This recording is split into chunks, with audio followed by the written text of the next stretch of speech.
bem-vindo ao nosso canal, o Pensador Mascarado. É muito bom tê-lo de volta. E hoje nós vamos discutir um pouco desta obra aqui, O Anticristo, de Nietzsche. É uma obra emblemática do autor. Ela é repleta de significado dentro do conceito do filósofo. É uma obra referencial, digamos assim.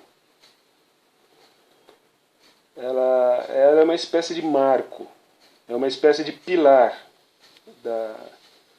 da filosofia nietzschiana.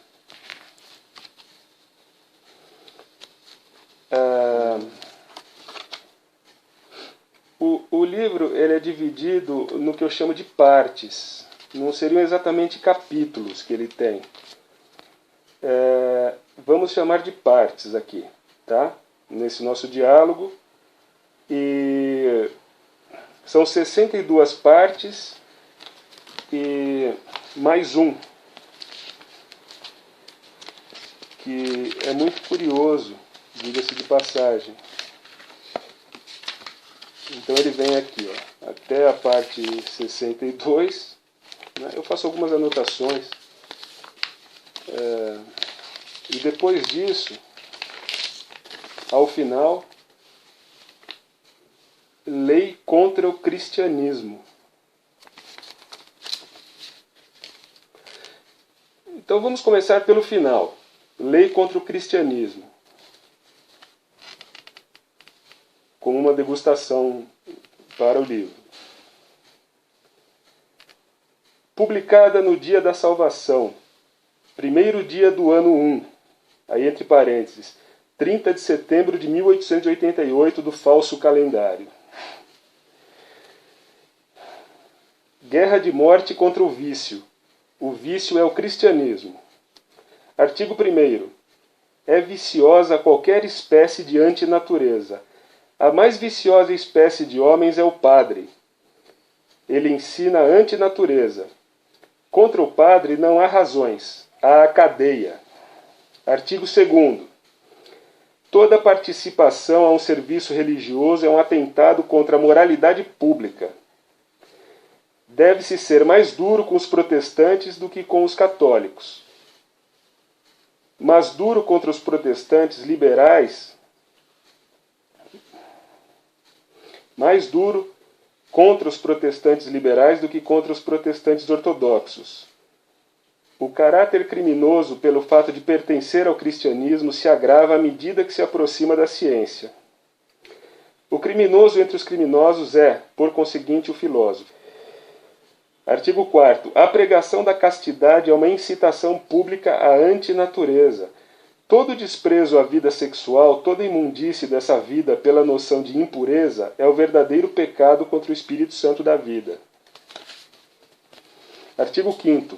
É proibido comer na mesma mesa de um padre. Quem o fizer será excomungado da sociedade honesta. O padre é o nosso Chandala.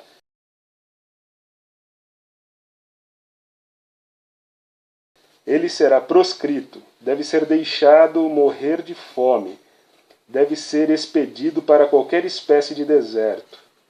Artigo 6º. A história sagrada deve ser chamada pelo nome que merece, história maldita.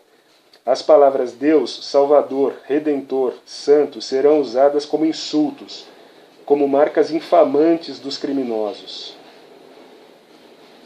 Artigo 7º.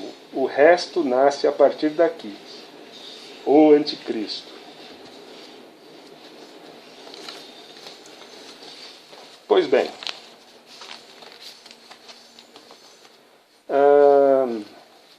perdoem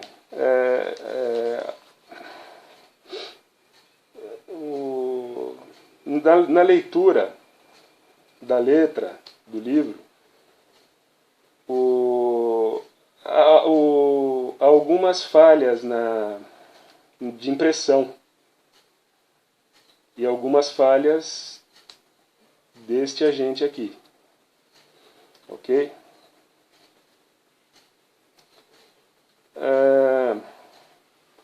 É preciso, para quem está iniciando nesse tipo de trabalho, na filosofia, ou mais propriamente em Nietzsche, é necessário saber que ele é um filósofo ultra-radical, né? E ele deve ser compreendido dessa forma. É necessário que assim o seja, tá? Para que não percamos o sentido das suas palavras, dos seus conceitos. Caberia uma longa discussão, né, sobre a filosofia de Nietzsche. Porém, aqui nós vamos discutir a obra. Este é um passeio apenas necessário como introdução,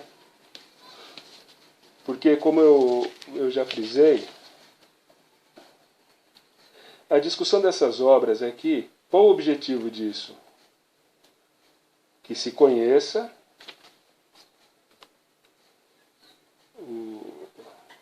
as obras que nós julgamos importantes, que as discutamos e que seja criado um interesse por sua leitura, para quem ainda não a leu. Né? Então, assim, o objetivo é que você se interesse pela obra, discuta, ensine, que ela tenha um efeito, de fato. Né? Então, assim, dentro desse espírito, a gente precisa entender o caráter emblemático e icônico do filósofo.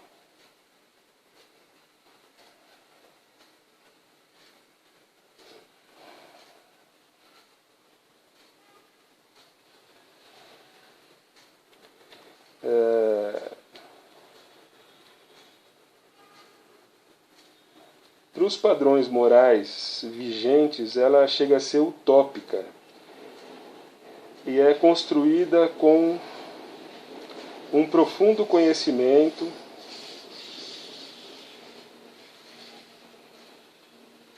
critério, bom senso,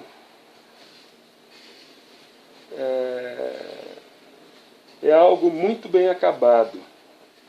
É como se fosse os livros do autor, e este livro aqui, neste caso, ele é como se fosse uma construção que, em vez de se usar tijolos naquela sua forma convencional de paralelepípedo, fosse uma obra construída com pedras irregulares, pontiagudas, feias, bonitas, agressivas, multicoloridas, ou seja, algo bastante disforme, desconhecido e até escondido das pessoas, mas que elas são tão bem amalgamadas, bem dispostas e bem pensadas, que causam um efeito construtivo bastante belo, interessante, instigante. Ao final tem-se uma construção bonita, harmoniosa, rica. Essa é uma figura interessante que eu elaborei assim que eu acabo de elaborar para a obra de Nietzsche. E para esse livro, inclusive, que ele chega até a ser didático. Não parece, numa primeira passagem, uma obra tão profunda, tão importante, tão conceitual. Tamanho didatismo que percebemos nela. tá? Fruto do gênio do autor.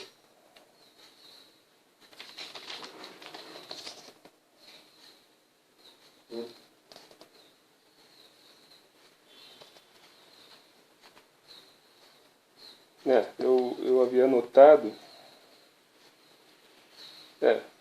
Forma-se então um complexo edifício repleto de galerias encantadoras, de arquitetura inédita e que ainda não nasceu.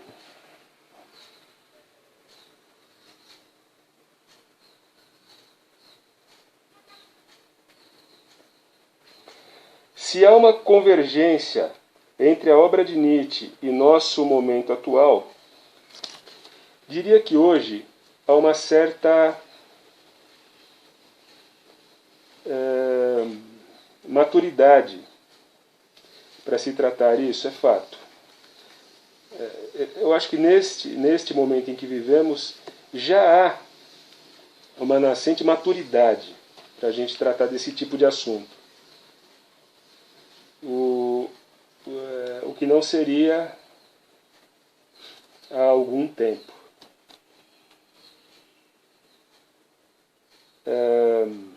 Não obstante, não seja o melhor momento.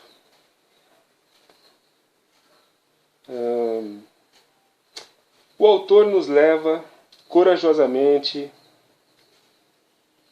a extremos, com uma clareza impactante.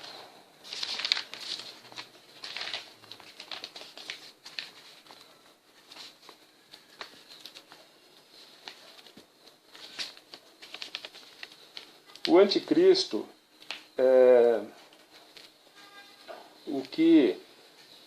o que Nietzsche faz, basicamente,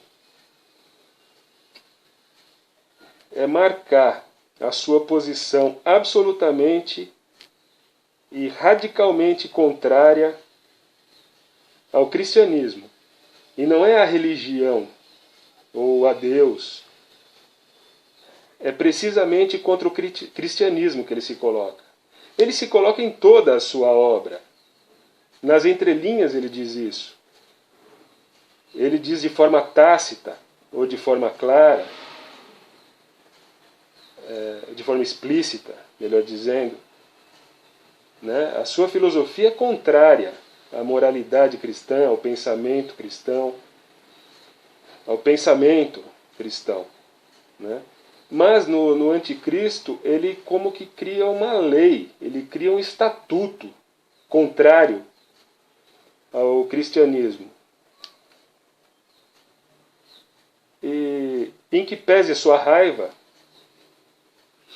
por tal instituição, ele destila todo o seu veneno, toda a sua raiva, toda a sua tristeza que ele sente em relação ao cristianismo.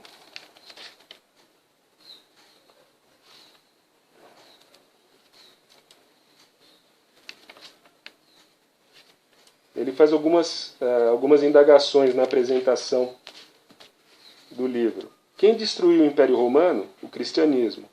Quem colocou no ostracismo todas as conquistas culturais e científicas dos gregos e dos romanos? O cristianismo. Quem é responsável pela decadência, pelo declínio do mundo? O cristianismo. E assim por diante.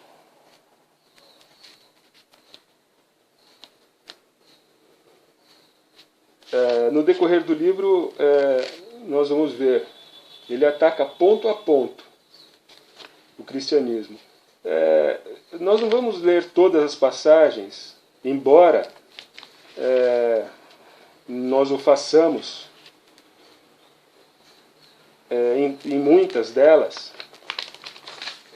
para que não fique cansativo, para que seja esclarecedor,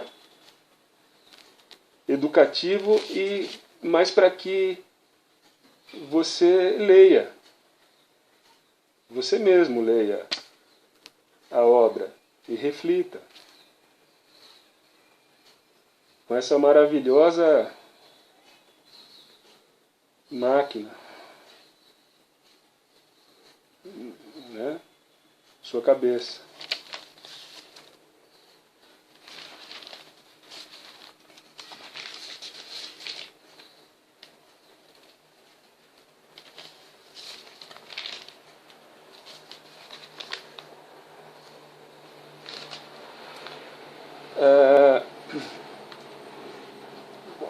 Vamos definir um termo aqui. Hiperbóreos. Eram entre os gregos, era entre os gregos o designativo de um povo mítico que vivia no extremo norte do globo. É um povo amado por Apolo e famoso por sua compaixão e sua felicidade.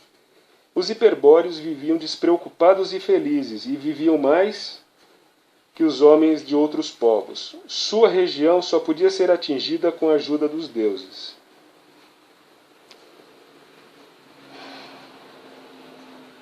Tá? Então entendamos o que é hiperbóreo. Aproveitar, vamos definir aqui, o livro traz essa referência. Píndaro, poeta, autor de Píticas. Tá? Na parte 1, olhemo-nos no rosto. Somos hiperbóreos, sabemos muito bem como vivemos longe.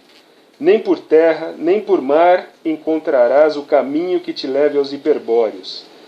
Aí está o que Píndaro já sabia de nós.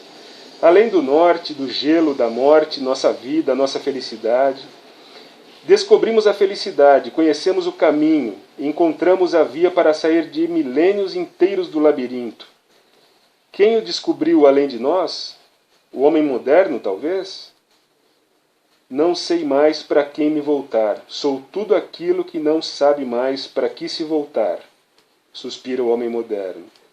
É essa modernidade que nos tornava doentes, essa paz indolente, esse compromisso covarde, toda essa impureza virtuosa do sim e do não modernos, essa tolerância e essa magnanimidade do coração que perdoa tudo, porque ela tudo compreende. É um síroco, ou siroco, para nós. Síroco, ou siroco, vento quente que sopra do mar Mediterrâneo. Pode ser assim definido, faz sentido. Antes viver nas geleiras do que entre as virtudes modernas e outros ventos do sul. Tínhamos bastante audácia, não poupávamos nem a nós mesmos, nem aos outros, mas por muito tempo não soubemos para que dirigir nossa audácia. Nós nos tornamos mornos e nos chamavam fatalistas. Nosso próprio destino era a plenitude, a tensão, o acúmulo de forças. Tínhamos sede de relâmpagos e de proezas. Nós nos mantínhamos o mais longe possível da felicidade dos fracos, da resignação. Havia tempestades em nosso ar. A natureza em nós se obscurecia, pois não dispunhamos de nenhum caminho. Fórmula de nossa felicidade: um sim, um não, uma linha reta, um objetivo.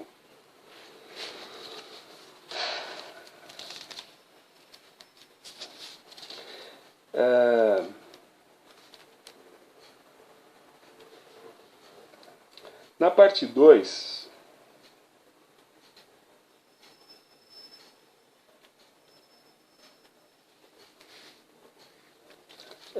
há uma chave para compreendermos em que sentido último o autor critica o cristianismo.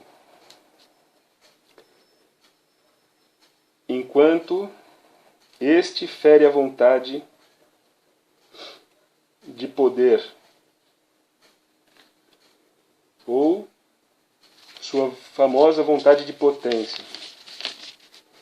Parte 2. O que é bom? Tudo aquilo que eleva no homem o sentimento do poder, a vontade de poder, o próprio poder. Então, ele diz que isso é bom. O que é mal? Tudo aquilo que provém da fraqueza. Então, tudo que é nascido da fraqueza e leva à fraqueza, ou um ou outro, ou os dois, e os dois, é mal. O que é felicidade? O sentimento que a força cresce, que uma resistência foi superada. Ou seja, ele vê a felicidade como a superação,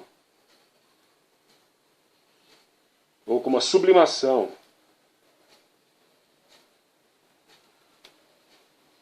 Há um sentido, a felicidade com o sentido de vitória após um enfrentamento que ele entende como necessário. Olha que disparidade com o pensamento moderno, né? Hoje ninguém pretende sofrer, né? Há pílulas e formas e terapias das mais variadas, né? Medicações para que não se sofra. Ele não trata disso neste livro aqui, mas serve como pano de fundo, porque ele pensa e ele discorre longamente e incansavelmente sobre isso. Não a satisfação, mas mais poder. Não a paz em si mesma, mas a guerra. Não a virtude, mas a capacidade. Virtude no estilo da renascença. A virtude isenta de moralismo. Os fracos e os fracassados devem perecer. Primeiro princípio de nossa filantropia. Veja bem. E realmente se deve ajudá-los nisso. Ele diz que os fracos e os fracassados devem perecer. E aqui a gente deve ajudar nisso. Veja bem que diferença. É esse choque, esse impacto do nosso pensamento atual com essa visão profunda e arraigada de Nietzsche. É contra essa nossa indignação que ele se coloca.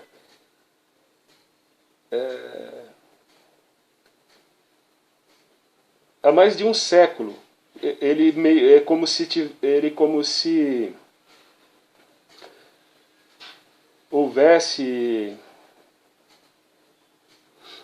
viajado no tempo, estado aqui, vivido aqui, e nos falasse isso hoje, né?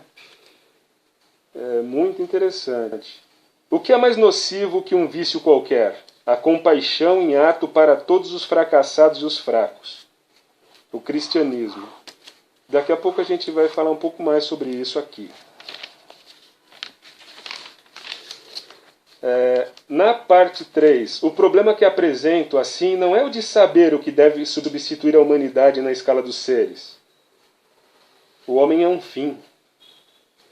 Mas que tipo de homem se deve criar? Se deve querer como tipo de um valor mais elevado, mais digno de viver, mais seguro de um futuro? Esse tipo de um valor mais elevado já se apresentou muitas vezes, mas como um feliz acaso, como uma exceção, nunca como resultado de uma vontade.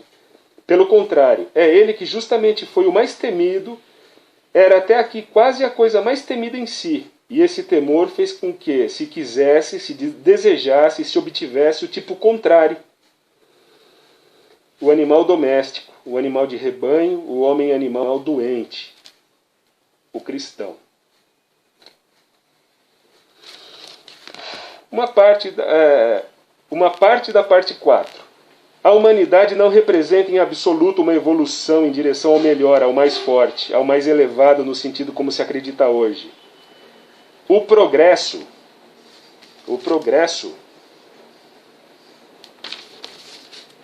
é apenas uma ideia moderna, ou seja, uma ideia falsa.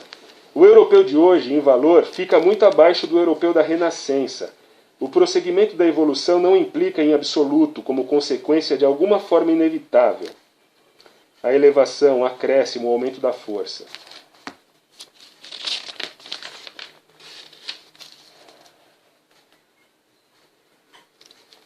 Na parte 5, 25, há uma espécie de síntese do cristianismo para Nietzsche. Vamos lá.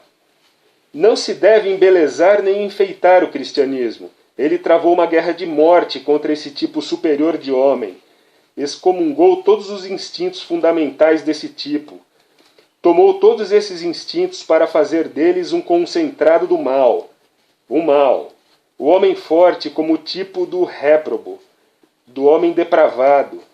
O cristianismo tomou partido de tudo o que é fraco, baixo, fracassado. Instituiu como ideal a oposição aos instintos de conservação da vida forte. Viciou até mesmo a razão das naturezas mais fortes no espírito, ensinando a classificar os valores mais elevados da intelectualidade como pecaminosos, como enganosos, como tentações. O exemplo mais lamentável, o corrompimento de Pascal, o qual acreditava na corrupção de sua razão pelo pecado original, quando na realidade não estava corrompida, senão por seu cristianismo.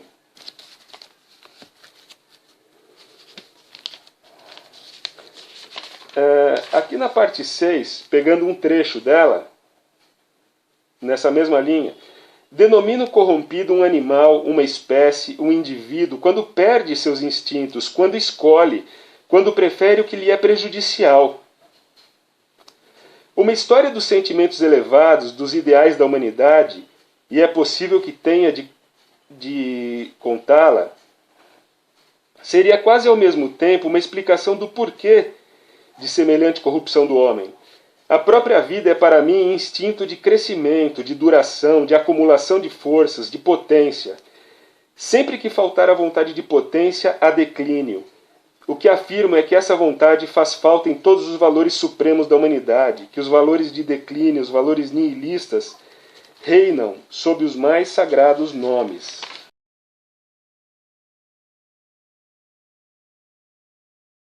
Na parte 7, há uma dura crítica à compaixão, que é uma das bases do cristianismo, né? E o autor a critica frontalmente. Chamamos o cristianismo a religião da compaixão. A compaixão se opõe às paixões tônicas que elevam a intensidade do sentimento vital. Ela age de maneira depressiva. Perdemos força quando nos compadecemos. A compaixão faz com que aumente e se diversifique mais ainda a perda de força que causa para a vida todo o sofrimento. A compaixão torna o próprio sofrimento contagioso.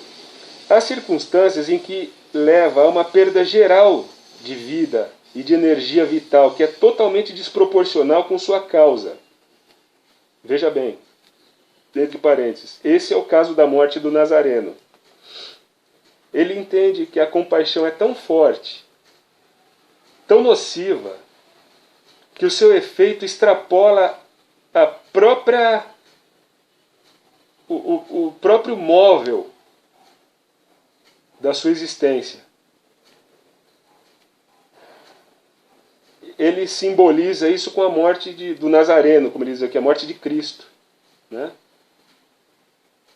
Foi algo assim destruidor, produto da compaixão pregada por ele e pelo cristianismo.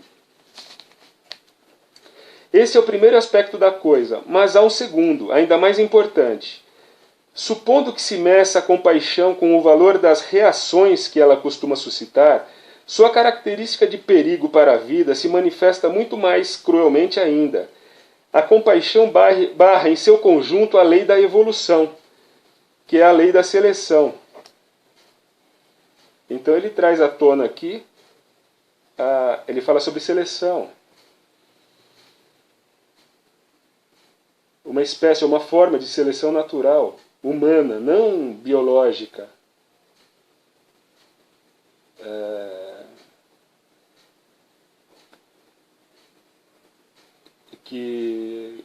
Que propôs Darwin.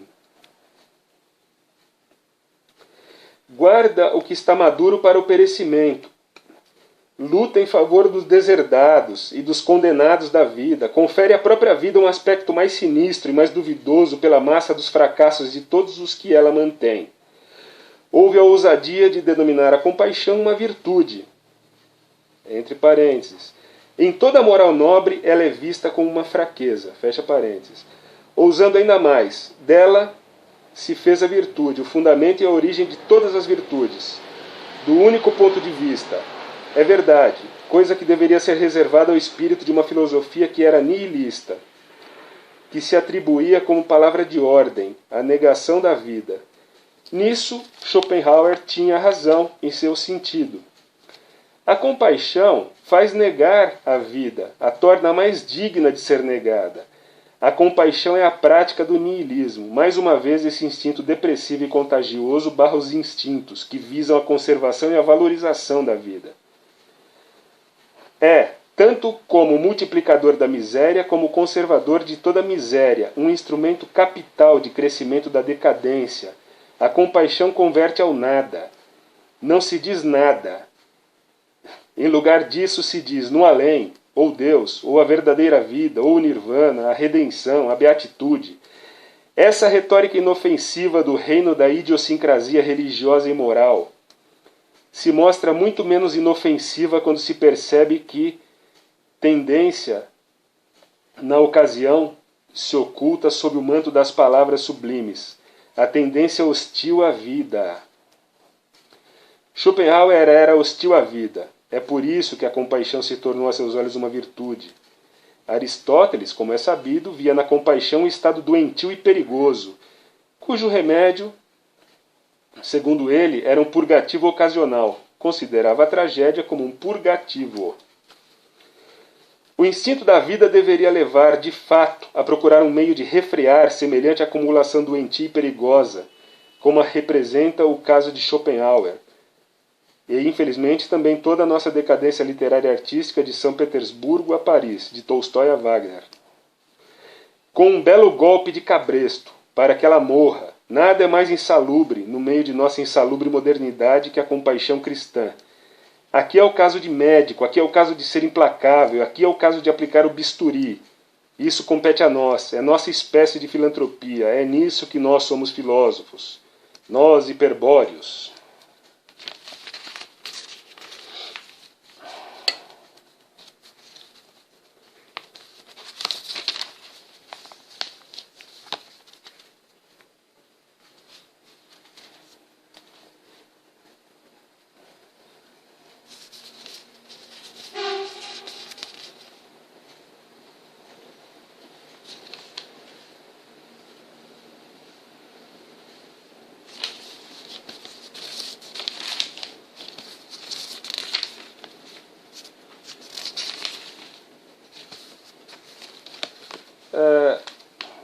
Na parte 14,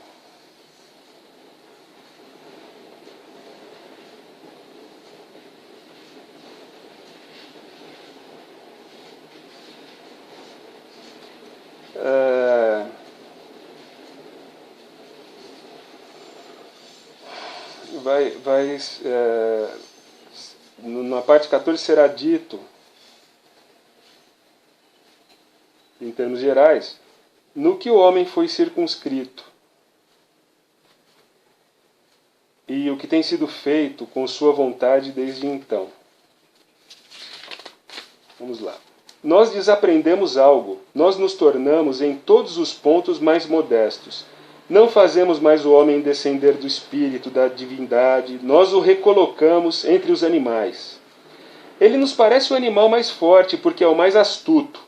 Um dos corolários disso é a sua intelectualidade. Por outro lado, nos defendemos de uma vaidade, que talvez também gostaria de se mostrar rumorosamente. Ela se manifesta como se o homem tivesse sido a grande intenção oculta da evolução animal. Ou seja, somos animais, mas a gente não pode ser animal. Então somos a sua grande evolução, a maior evolução que já existiu. Animais, porém muito evoluídos. Não somos mais espírito, mais vontade, mais instinto.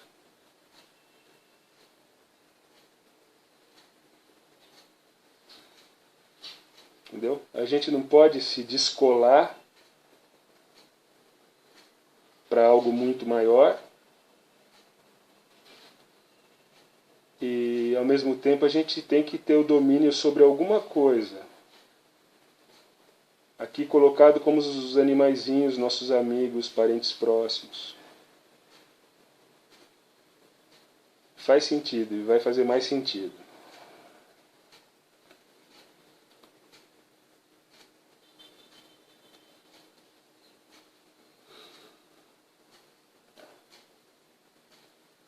Ele não é, de forma alguma, a coroação da criação. Ao lado dele, cada ser está a um grau igual da perfeição. E afirmando isso, afirmamos muito ainda. O homem é, relativamente falando, o mais fracassado, o mais doentio, aquele que se afastou mais perigosamente de seus instintos. É verdade que, apesar de tudo isso, é também o animal mais interessante. Descartes foi o primeiro com uma audácia digna de admiração, a ter ousado lançar a ideia de compreender o animal como máquina. Toda a nossa fisiologia se esforça para provar essa tese. Logicamente, não colocamos o homem à parte, como fazia Descartes. Tudo o que hoje podemos compreender do homem está exatamente circunscrito pelos limites onde pode ser compreendido como uma máquina. Outrora conferia-se ao homem a liberdade do querer, como herança de uma ordem superior. Hoje nós lhe tiramos até mesmo a vontade, no sentido em que não se tem mais o direito de entender, com isso, uma faculdade. A velha palavra vontade só serve para designar uma resultante, uma espécie de reação individual, sendo seguida necessariamente de uma multidão de estímulos que ora se contradizem, ora concordam. A vontade não age mais, não move mais. Outrora se via na consciência do homem, no espírito, a prova de sua origem superior, de sua divindade, para tornar o homem perfeito. Era aconselhado a recolher em si seus sentidos, como a tartaruga, interromper todo o comércio com o que fosse terrestre, abandonar seu invólucro mortal. Nada mais restava dele, a não ser o puro espírito. O puro espírito. Aqui também pensamos melhor sobre o assunto. A consciência, o espírito, aparecem a nossos olhos justamente como um sintoma de relativa imperfeição do organismo. Como uma experiência, um tatear, um equívoco, como um esforço que leva inutilmente a consumir muita força nervosa. Negamos que qualquer coisa possa ser feita com perfeição, enquanto é feita conscientemente. O puro espírito é uma pura estupidez, se em nossos cálculos esquecemos o sistema nervoso e os sentidos, o invólucro mortal, ficamos bem longe de todo cálculo. Isso é tudo. Uma crítica da ideia cristã de Deus conduz necessariamente à mesma conclusão. Um povo que ainda acredita em si mesmo tem também seu próprio Deus. Nele, ele adora as condições que lhe permitem ter o que está acima, suas virtudes. Projeta num ser que pode ser agradecido por isso. O prazer que tem em si, seu sentimento de potência. Quem é rico quer dar. Um povo altivo necessita de um Deus para lhe oferecer sacrifícios. A religião, nos limites dessas pressuposições, é uma forma de gratidão. O homem é grato por aquilo que é em si. É por isso que precisa de um Deus. É necessário que esse Deus possa ser útil e nocivo. É necessário que seja amigo e inimigo. É admirado tanto no bem quanto no mal. A castração antinatural de um Deus para reduzi-lo a um Deus do bem não seria, no caso, coisa a desejar de forma alguma. Há também a necessidade de um Deus mau, da mesma forma que de um Deus bom. Com certeza, ninguém deve sua própria existência precisamente à tolerância, à filantropia. Uma crítica bem direta e irônica aqui. Engraçada, né? Destoa até do próprio texto.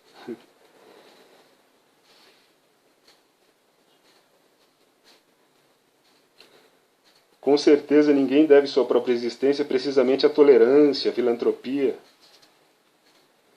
Acho que é isso, né?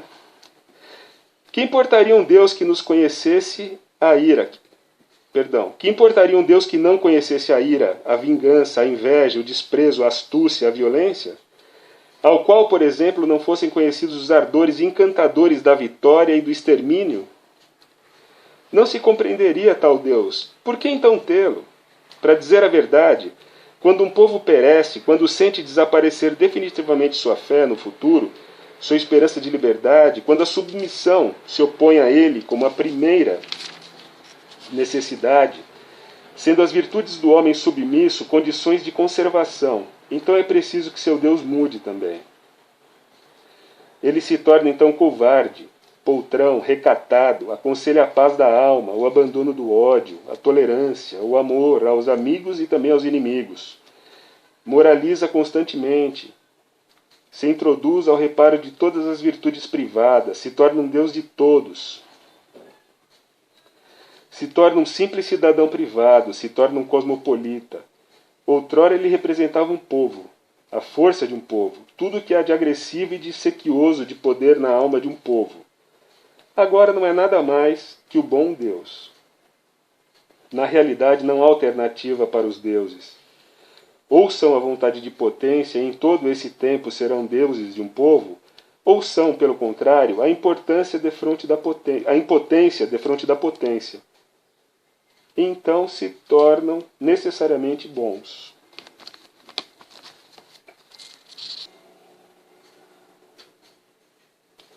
Na parte 17, ele vai mencionar Renan, que seria Ernest Renan, que escreveu a História do Cristianismo, onde, sob uma forma qualquer, a vontade de potência declinar, há também toda vez uma regressão fisiológica, uma decadência.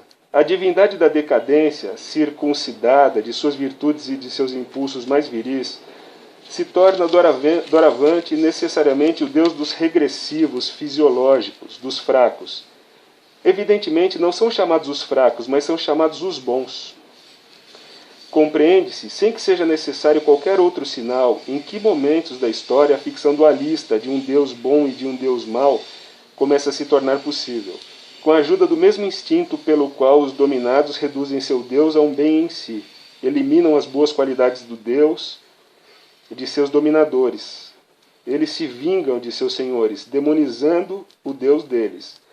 O bom Deus, assim como o diabo, ambos são produtos da decadência, como se pode hoje ainda conceber o benefício da ingenuidade aos teólogos cristãos, a ponto de decretar com eles que a passagem da ideia de Deus, do Deus de Israel, do Deus de um povo ao Deus cristão, a encarnação de todo bem, é um progresso?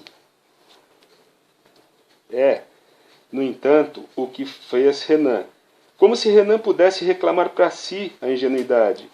É o contrário que salta aos olhos. Quando as condições da vida ascendente, quando tudo que é forte, ousado, dominador, altivo for eliminado da ideia de Deus, quando ele for rebaixado, passo a passo, ao símbolo de uma bengala para os exaustos, a uma tábua de salvação para todos aqueles que se afogam, quando se tornar o Deus dos pobres por excelência, o Deus dos pecadores, o Deus dos doentes, e que o atributo de Salvador, Redentor, continuar, por assim dizer, como o único predicado de Deus em si, que esconde semelhante metamorfose, semelhante redução do divino. É verdade, com isso o reino de Deus cresceu. Outrora só havia mesmo seu povo eleito. Entre mentes, precisamente com seu próprio povo, partiu para o exílio, como errante, desde então, sem se estabelecer jamais em lugar nenhum, até sentir-se em casa em qualquer lugar.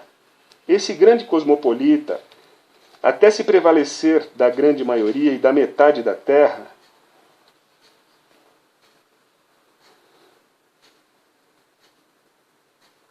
até sentir-se em casa em qualquer lugar, esse grande cosmopolita, até se prevalecer da grande maioria, e da metade da terra.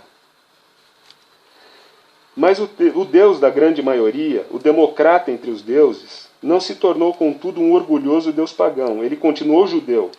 Continuou o Deus das esquinas, o Deus de todos os cantos e recantos tenebrosos, de todos os lugares insalubres do universo inteiro. Seu império universal é hoje, como ontem, um império do submundo, um hospital, um reino do subterrâneo, um reino do gueto.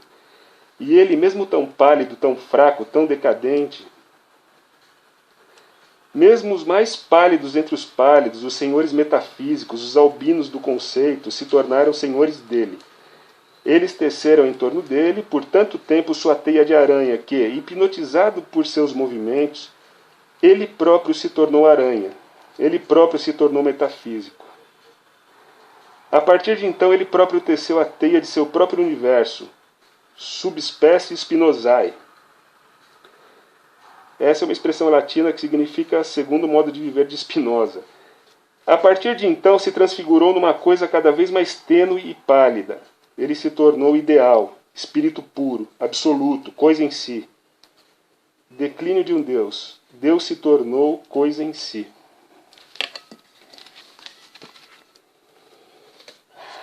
Na parte 18, a noção cristã de Deus, Deus como Deus dos doentes, Deus como aranha, Deus como espírito, é uma das noções de Deus mais corruptas que jamais apareceram no mundo. Representa talvez até mesmo, na evolução descendente dos tipos de Deus, o nível mais baixo.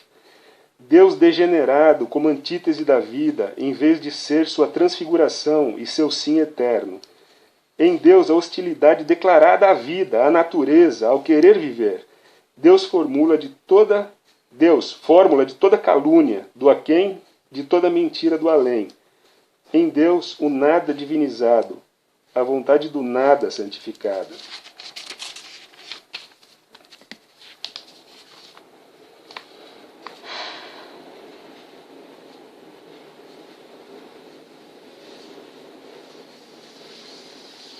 Na parte 20, o autor traça um paralelo entre o budismo e o cristianismo. E aqui fica evidente, né, que ele enaltece o budismo em detrimento do cristianismo. Por isso, trata-se de uma crítica ao cristianismo, e não à religião, ou a Deus, ou à crença, ao conceito religioso do cristianismo, entendido como moral.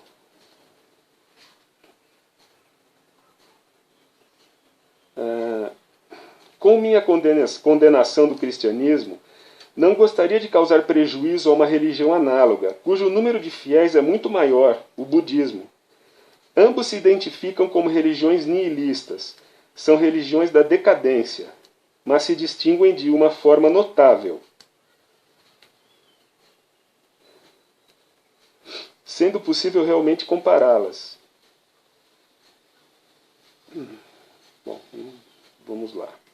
O budismo é 100 vezes mais realista que o cristianismo. Herdou por atavismo a capacidade de propor problemas objetiva e friamente. Surge depois de um movimento filosófico que durou centenas de anos. A noção de Deus já estava liquidada quando surge. O budismo é a única religião efetivamente positivista que a história nos apresenta, mesmo em sua teoria do conhecimento, um estrito fenomenalismo. Não declara mais a guerra ao pecado, mas, conferindo à realidade seus direitos, declara guerra ao sofrimento. Ultrapassou o que o distingue profundamente do cristianismo, o engano de si mesmo, que são as noções morais. Ele se mantém, para empregar minha própria linguagem, além do bem e do mal. Os dois fatos fisiológicos nos quais se apoia e que leva em consideração são, primeiro, uma acentuada sensibilidade que se manifesta sob a forma de uma capacidade de sofrer refinada. Segundo, uma superespiritualização, uma longa vida nos conceitos e nos procedimentos lógicos, na qual o instinto pessoal foi lesado em benefício do instinto impessoal. Estados que, pelo menos alguns de meus leitores, os objetivos, tanto como eu, conhecem por experiência. Em razão desses estados fisiológicos se produziu uma depressão. Contra elas, Buda procede com medidas higiênicas. Prescreve a vida ao ar livre, a vida errante, a moderação e a seleção na alimentação, a prudência em relação às bebidas alcoólicas, a prudência igualmente com relação a todas as paixões que afetam a bilis, que aquecem o sangue, a ausência de preocupação consigo mesmo ou com os outros. Exige atitudes que resultem em paz e em bom humor. Encontra meios de se liberar da dependência de outrem. Concebe a bondade, o fato de ser bom, como aquilo que promove a saúde. A oração está excluída, bem como a ascese. Não há imperativo categórico, nenhuma coação de qualquer espécie, mesmo dentro da comunidade monástica, da qual é permitido sair. Tudo isso seria apenas o meio de aguçar sempre mais a supersensibilidade. É também pela mesma razão que não exige tampouco a guerra contra aqueles que pensam de modo diverso. Sua doutrina proíbe radicalmente o sentimento de vingança, aversão, ressentimento. Não é a hostilidade que põe fim à hostilidade. Esse é o tocante refrão de todo o budismo. E isso com razão, pois justamente essas paixões seriam realmente insalubres do ponto de vista da intenção principal do regime. Combate à lassidão intelectual que encontra e que se exprime por uma excessiva objetividade, isto é, um enfraquecimento do interesse individual, uma perda do equilíbrio e do egoísmo, por meio de um estrito retorno dos interesses, mesmo os mais intelectuais, para a pessoa. Na doutrina de Buda, o egoísmo se torna um dever. O uma só coisa é necessária. O como te livrar a ti mesmo do sofrimento. Regula e delimita todo o regime espiritual. Pode-se eventualmente recordar aquele ateniense que movia igualmente guerra ao puro cientificismo, isto é, Sócrates, que até no domínio dos problemas elevou o egoísmo pessoal à moral.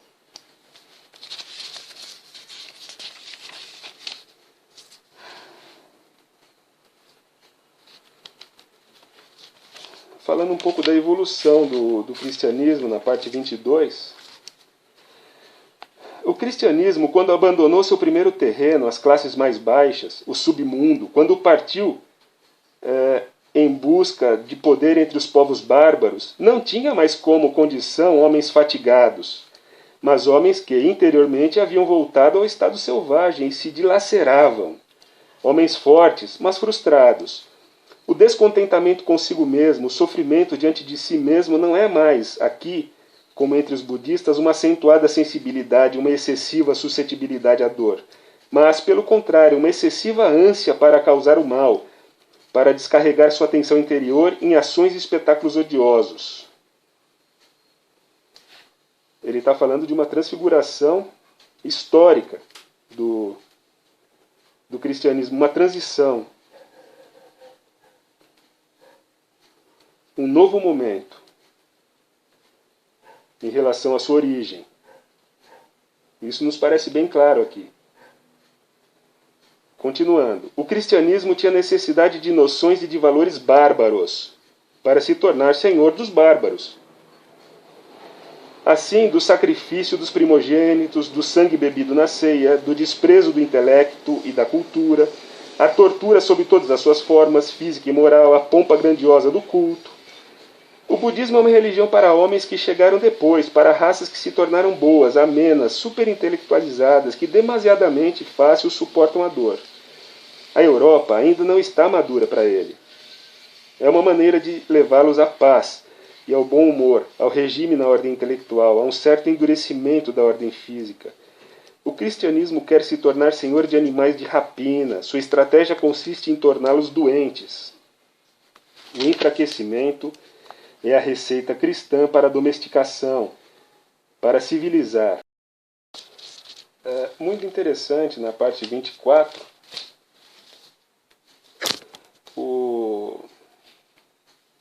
Nietzsche traz o cristianismo como consequência e desdobramento do judaísmo. Limito-me a tocar aqui somente o problema da origem do cristianismo. O primeiro princípio para resolvê-lo é o seguinte: o cristianismo não pode ser compreendido senão a partir do solo em que nasceu. Não é de forma alguma uma reação contra o instinto judaico, pelo contrário, é uma consequência inevitável dele, uma conclusão a mais em sua perturbadora lógica, na fórmula do Salvador. A salvação vem dos judeus.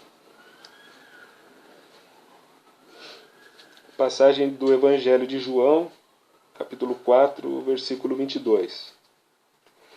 O segundo princípio é o seguinte: o tipo psicológico do Galileu ainda é reconhecível, mas é somente em sua desnaturação completa, que é a um tempo uma mutilação e uma sobrecarga de traços estranhos à sua natureza, que pôde servir aquilo pelo qual foi utilizado, ou seja, como tipo do redentor da humanidade. Os judeus são o povo mais notável da história universal, pois, diante da pergunta que lhes era posta de ser ou de não ser, preferiram o ser, a qualquer preço, com uma lucidez perfeitamente inquietante. O preço em questão era a falsificação radical de toda a natureza, de todo o natural, de toda a realidade, de todo o mundo interior e também do exterior. Era a única forma de existirem ontologicamente, de fato. Eu não diria ontologicamente. Vamos deixar aberto aqui na expressão existirem. Faz mais sentido agora. Eles se definiram contra todas as condições sob as quais até então um povo podia viver. Tinha o direito de viver. A partir dele se desenvolveu uma noção oposta às condições naturais. Eles distorceram, um por vez, a religião, o culto, a moral, a história, a psicologia, de uma forma irremediável, para o contrário de seus valores naturais. Encontramos uma vez mais o mesmo fenômeno em proporções infinitamente mais consideráveis, ainda que somente como cópia: a Igreja cristã. Comparada ao povo eleito, não poderia de modo algum pretender a originalidade. Os judeus são, justamente por isso, o povo mais funesto da história universal. Nos efeitos posteriores que exerceram, tornaram a humanidade falsa, de tal forma que, hoje ainda, o cristianismo pode experimentar sentimentos anti-judeus, sem com isso se considerar como a última consequência do judaísmo. Em minha genealogia da moral, Genealogia da Moral, outra grande obra do autor.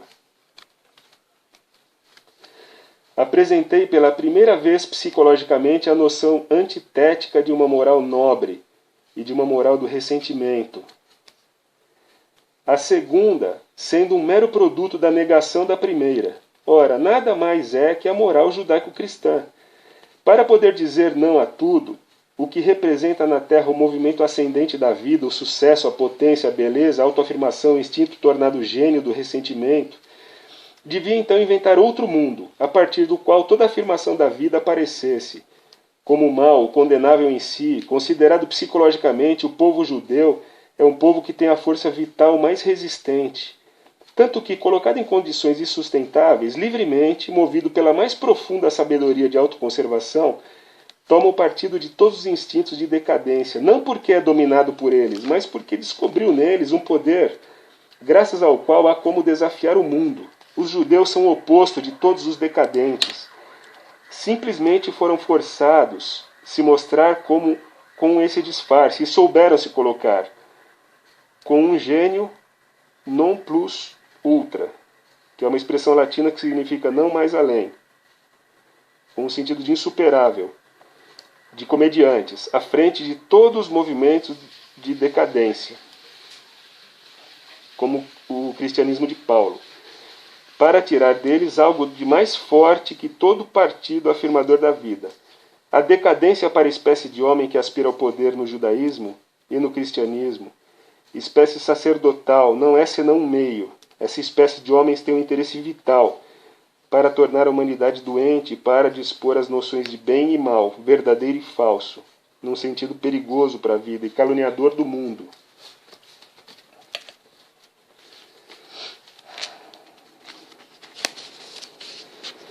Parte 25. Continuando, a história de Israel tem um valor inestimável como história típica de toda a desnaturação dos valores naturais. Indico 5 fatos que o atestam. Na origem, sobretudo no período da realeza, Israel tinha também ele uma relação justa, ou seja, natural com as coisas. Seu Javé era a expressão da consciência de seu poder, da alegria que tinha em si, da esperança nele mesmo. Por meio dele se esperara a vitória e a salvação. Com ele se possui a confiança na natureza, que dá o que o povo necessita, sobretudo a chuva. Bela definição de Javé. Quando se estuda religião, o Êxodo, Israel,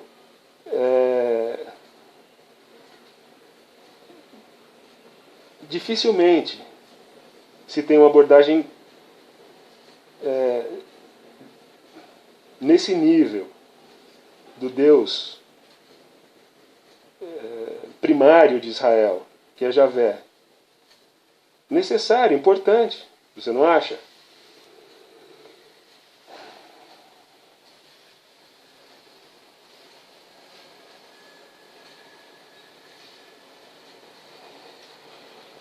Javé é o Deus de Israel e, por conseguinte, Deus da justiça. Essa é a lógica de todo povo, que tem o poder e que o exerce com consciência tranquila. É no culto solene que se expressam esses dois aspectos da autoafirmação. O povo é grato pelos grandes destinos que lhe possibilitaram chegar ao domínio, é grato pelo ciclo das estações e por todo o êxito na criação dos rebanhos e na agricultura. Esse estado das coisas permaneceu ideal ainda por um longo período, mesmo uma vez abolido de uma maneira triste. A anarquia dentro e fora, os assírios.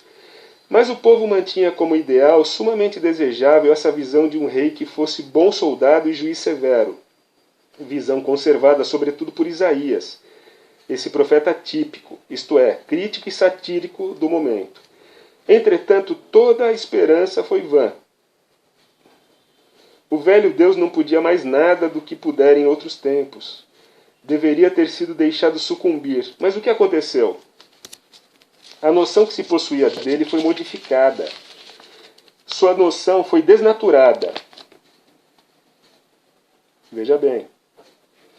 A esse preço é que o tinham mantido. Javé, Deus da justiça, não formava mais uma unidade com Israel. Não exprimia mais o sentimento de si do povo. Não era mais que um Deus no condicional.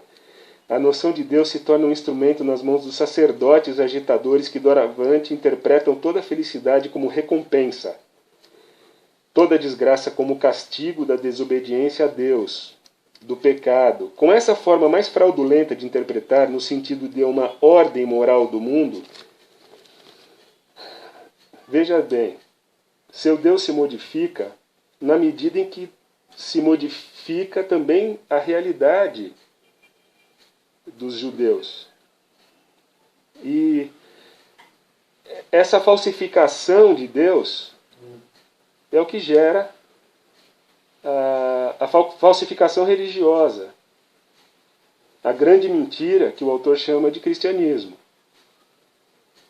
Ele explica muito bem nessa parte 25 aqui.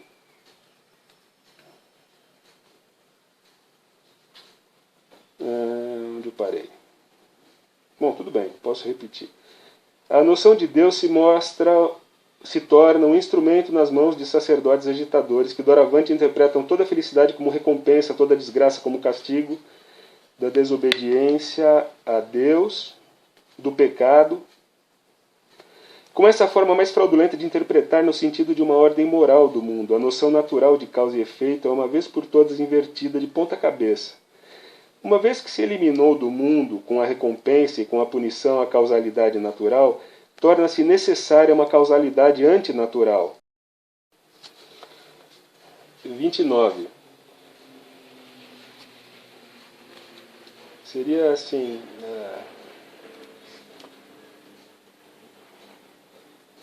tipo psicológico de Jesus.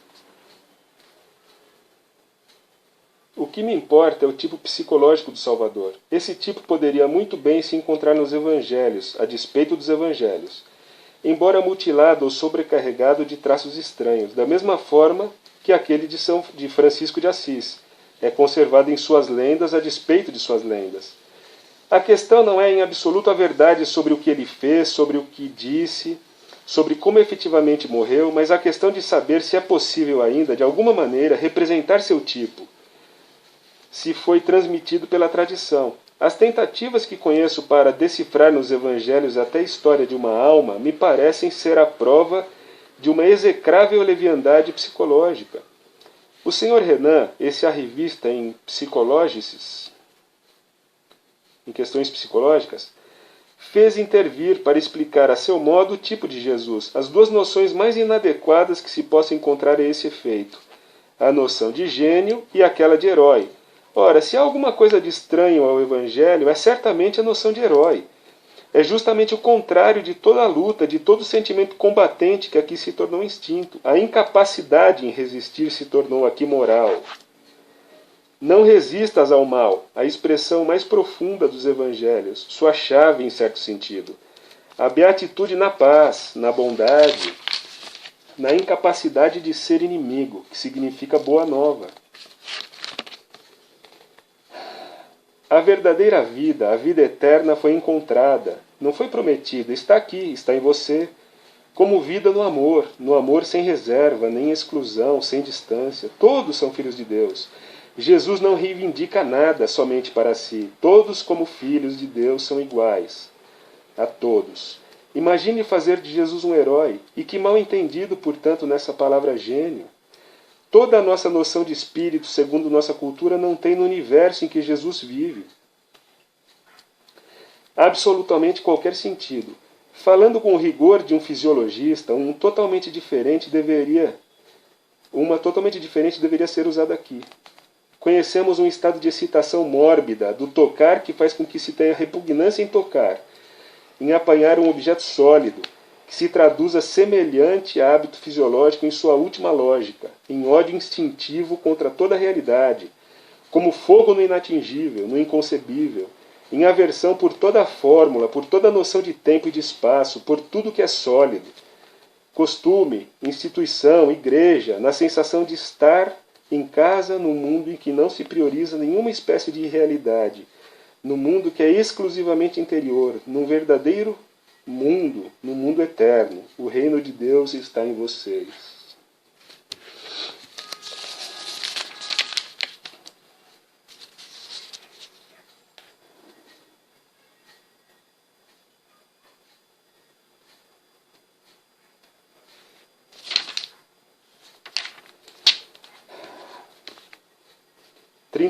Dei antecipadamente minha resposta ao problema. Ela implica que o tipo de Salvador não foi conservado senão à custa de uma grande distorção.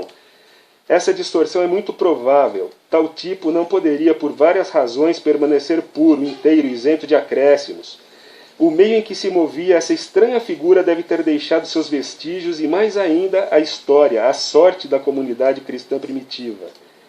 É com esta última, retroativamente, que se enriqueceu seu tipo de traços que não poderia ser compreendido senão a partir da guerra e para fins de propaganda. Esse universo estranho e doentio no qual nos levam a penetrar os evangelhos.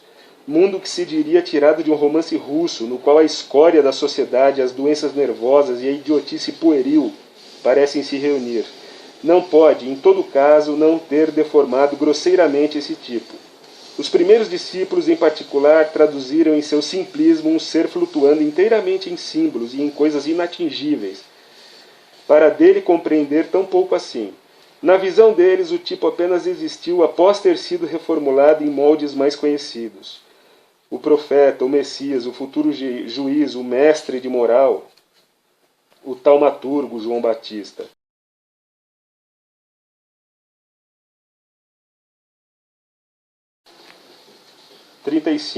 Esse anunciador da Boa Nova morreu como viveu e ensinou, certamente não para salvar os homens, mas para mostrar como se deve viver.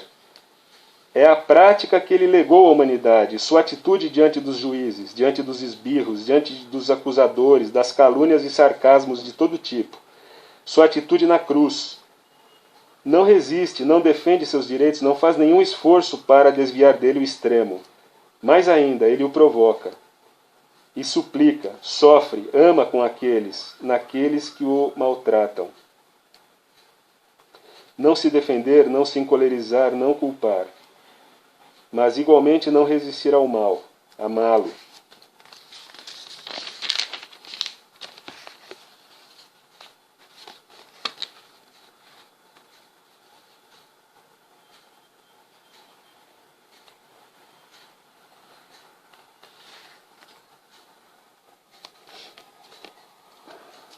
Trinta e seis.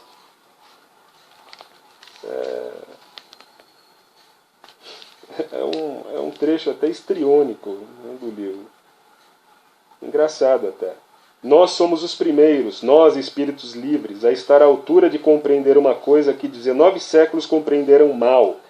Refiram-me à probidade tornada instinto e paixão que declara guerra à santa mentira. Muito mais que a qualquer outra mentira. Estavam a 1000 léguas de nossa benevolente e cautelosa neutralidade, dessa disciplina do espírito que só ela permite adivinhar coisas tão estranhas, tão delicadas, com um egoísmo descarado. Nunca se buscava senão a própria vantagem, e a partir da antítese do Evangelho foi construída a Igreja.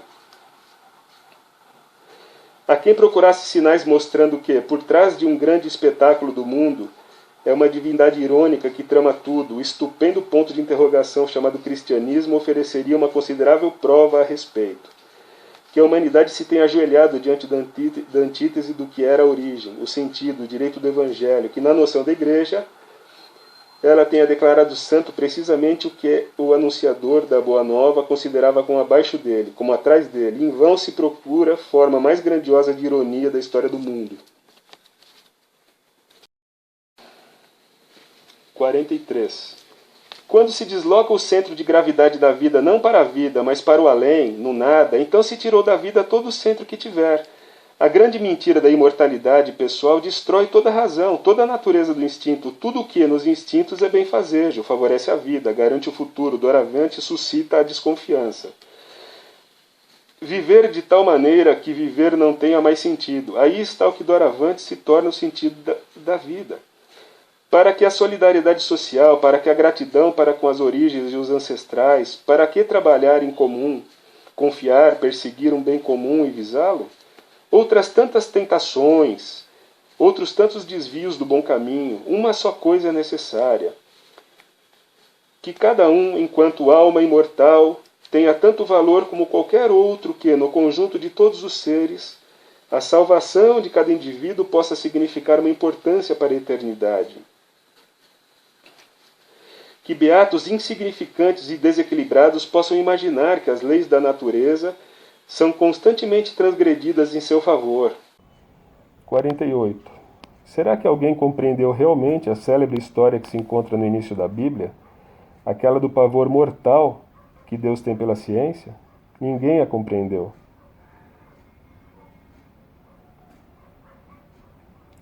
Esse livro de sacerdotes por excelência começa como convém, com a grande dificuldade interior do sacerdote. Ele não conhece senão um único grande perigo. Logo, Deus só conhece um único grande perigo. O velho Deus, todo espírito, todo sumo sacerdote, todo perfeição, se concede um belo passeio em seu jardim. Sozinho acaba se aborrecendo. Contra o tédio, até os deuses lutam em vão. O que ele faz? Inventa o homem. O homem é divertido. Mas então percebe que o homem também está entediado. A misericórdia de Deus, para a única angústia presente em todos os paraísos, não conhece mais limites. Criou imediatamente outros animais. Primeiro equívoco de Deus: o homem não achou os animais divertidos, dominou sobre eles, mas não queria mais ser animal. Então Deus criou a mulher, e de fato eliminou o tédio, mas também outras coisas. A mulher foi o segundo equívoco de Deus. A mulher é, em sua própria essência, uma serpente, Eva. Todo sacerdote sabe disso. É da mulher que provém todo o mal do mundo. Todo sacerdote sabe disso também. Por conseguinte, é dela também que provém a ciência. Não foi senão pela mulher que o homem aprendeu a provar da árvore do conhecimento. O que aconteceu? Um pavor mortal acometeu o velho Deus. O próprio homem se havia tornado seu maior equívoco. Havia criado para si um rival. A ciência torna o homem igual a Deus. Tudo está acabado para sacerdotes e deuses quando o homem se torna homem de ciência. Moral. A ciência é a coisa proibida em si. Somente ela é proibida. A ciência é o primeiro pecado, o germe de todos os pecados, o pecado original. Essa é a única moral. Tu não conhecerás. O resto decorre disso. O pavor mortal de Deus não o impedia de ser astuto. Como se defender contra a ciência? Isso se torna por longo tempo seu grande problema. Resposta: expulsando o homem do paraíso. A felicidade, a ociosidade fazem surgir pensamentos. Todos os pensamentos são maus pensamentos. O homem não deve pensar. E o sacerdote em si inventa a necessidade, a morte, os perigos mortais do parto, toda espécie de misérias, a velhice, o trabalho e, sobretudo, a doença. Nada, senão meios para combater a ciência. As dificuldades não permitem ao homem pensar. Apesar disso, que horror! A obra do conhecimento se eleva numa torre que se lança para o céu, onde ocorre o crepúsculo dos deuses. Que fazer? O velho Deus inventa a guerra, separa os povos, faz com que os homens se exterminem reciprocamente. Os sacerdotes sempre tiveram necessidade da guerra. A guerra, entre outras coisas, um grande quebra-cabeças para a ciência. Inacreditável. O conhecimento, meio de emancipação do sacerdote, prospera igualmente apesar das guerras. E o velho Deus toma uma última resolução. O homem se tornou homem de ciência. Nada a fazer. É preciso afogá-lo. 52. O cristianismo se posiciona também contra todo o êxito intelectual. Somente uma razão doentia pode lhe servir de razão cristã.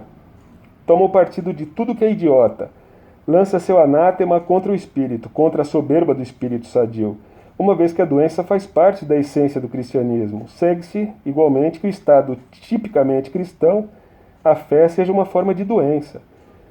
É necessário que todos os caminhos retos, legítimos e científicos para o conhecimento sejam banidos pela Igreja como caminhos proibidos.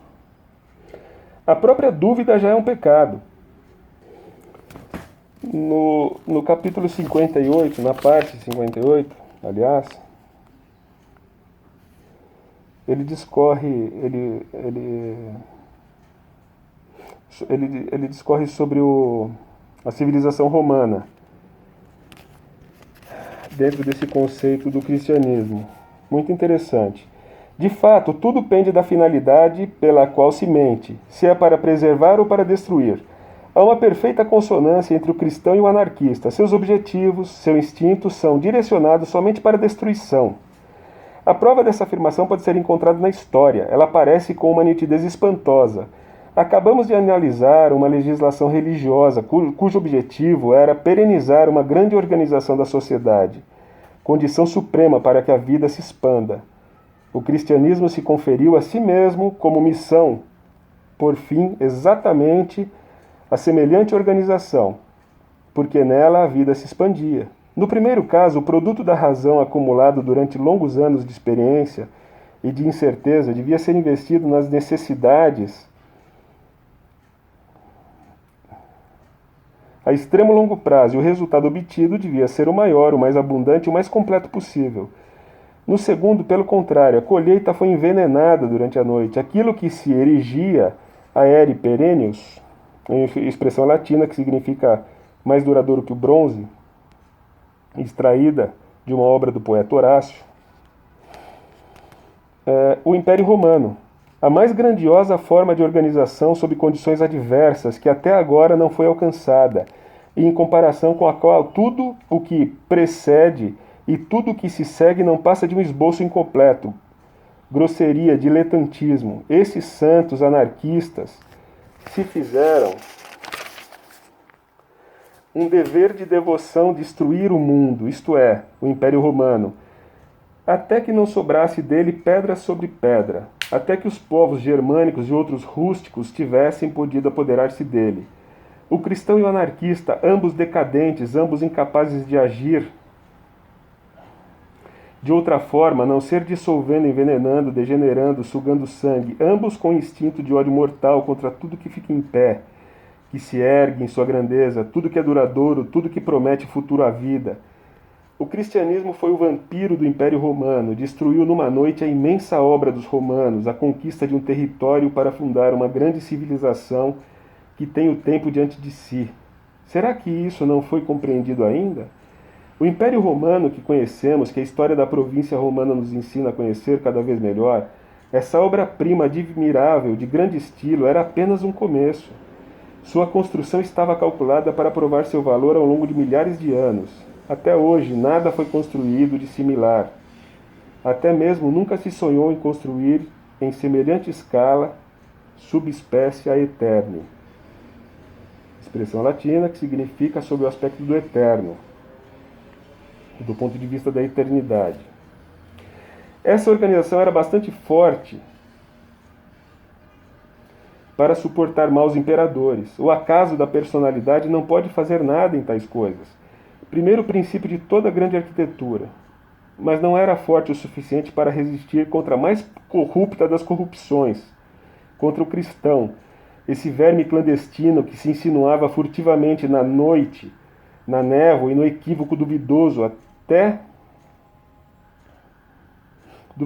em cada indivíduo, sugando-lhe toda a seiva da seriedade pelas coisas verdadeiras. De todo o instinto das realidades, esse bando covarde, efeminado e meloso desviou pouco a pouco as almas desse imenso edifício.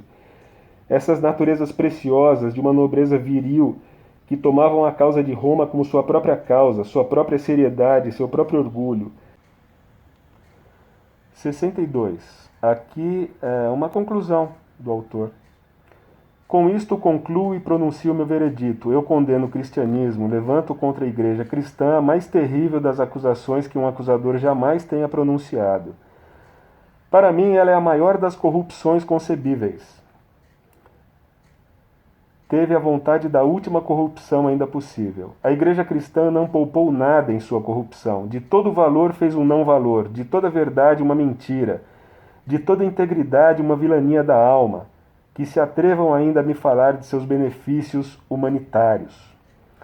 Suprimir uma miséria qualquer e ir ao encontro de seu interesse mais profundo. Ela viveu de misérias. Ela criou misérias para se perpetuar. Por exemplo, o verme do pecado. É com essa miséria que a Igreja, para começar, presenteou a humanidade.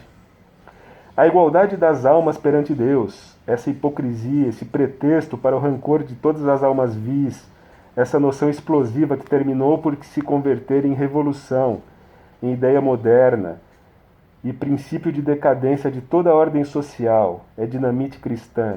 Benefícios humanitários do cristianismo. Fazer da humanitas, humanidade, caráter, uma autocontradição, uma arte da ignomínia de si, uma vontade de mentir a todo custo, um desprezo de todos os instintos bons e honestos. Para mim, esses seriam os benefícios do cristianismo. O parasitismo como única prática da igreja, com seus ideais de anemia, de santidade, sugando todo o sangue, todo o amor, toda a esperança da vida, o além, vontade de negar toda a realidade. A cruz, sinal de reconhecimento da conjuração mais subterrânea que jamais existiu, contra a saúde, a beleza, o sucesso, o bem-estar, o espírito, a bondade de alma, contra a própria vida. Esta acusação perpétua contra o cristianismo quero escrevê-la em todos os muros, em toda parte onde houver muros. Tenho letras que dariam a vista até aos cegos. Denomino o cristianismo a única grande maldição, a única grande corrupção interior, o único grande instinto de ódio, para o qual nenhum meio é suficientemente venenoso, sinistro, subterrâneo, bastante mesquinho. Eu o chamo a única imortal imundície da humanidade. E conta-se o tempo a partir do dies nefastus, expressão latina que significa dia nefasto,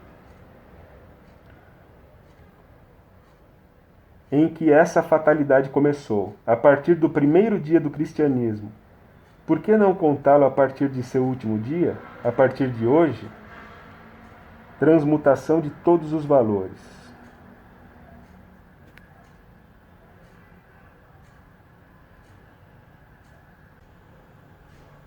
Obrigado, meu amigo. por nos acompanhar em mais um vídeo. Espero que tenha gostado. E boa leitura, bons estudos, boa reflexão e até logo.